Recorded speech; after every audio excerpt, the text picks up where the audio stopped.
السلام علیکم ورحمت الله وبرکاته. محترم وروره نعمت الله صاحب پوښتنه کړې ده چې د لمانځه په وخت کې سړی دستمال وتړي، نو دا د لنګوټې فضیلت په ادا کېږي که نه په ادا کېږي؟ محترم وروره د لنګوټې فضیلت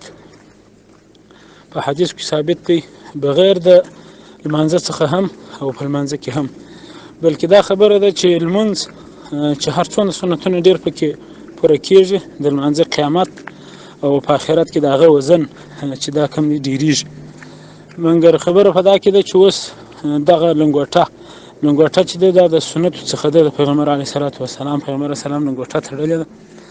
نو هغه لنګوټه په خپله خاص طور د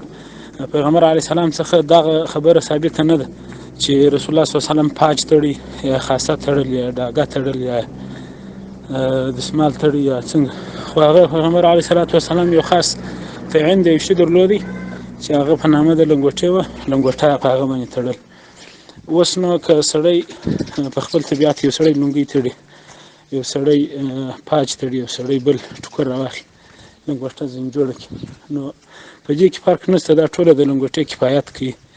البته ثواب په هغه شي کې زیاتېږي، دلته نو اختلاف د افضل دی، اختلاف د جواز نشته،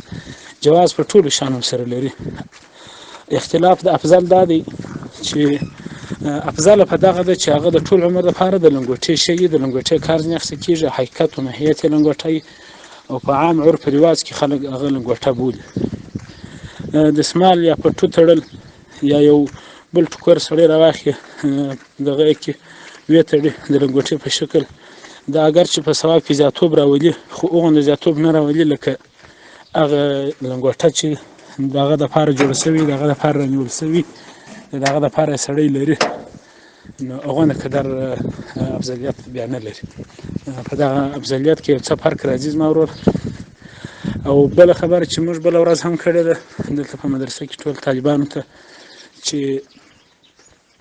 داسې قیافه یا دغه رقم لنګوټه یا دغه رقم کالي یا هغه رقم پرتوګ و دریشي یا هغه رقم خولۍ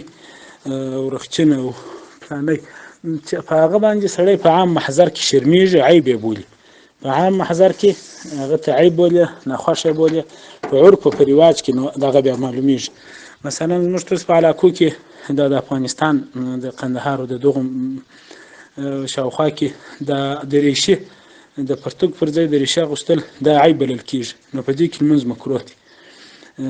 دغه رقم یو رقم کالي چې اغوندي دی چیش بولي،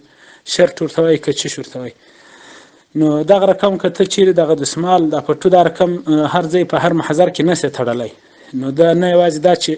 سنت نه په ادا کېږي بلکې مکروه لا هم دی، چې یعنې ته دغسې پټو یا دغه دستمال چې دا رقم یې پر سر سره وپېچه،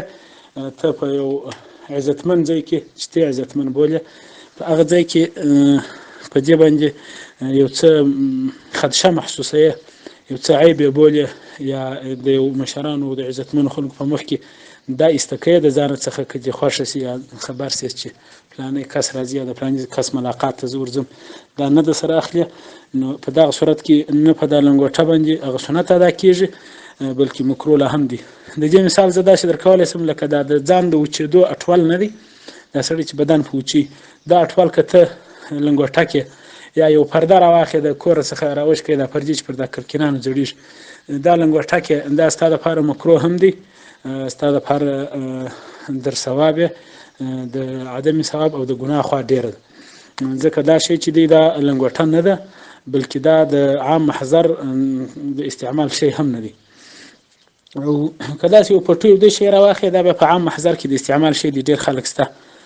خصوصا بیا په دغه زموږ په علاقو کې چې دا پټو تړي د لنګوټې پر ځای،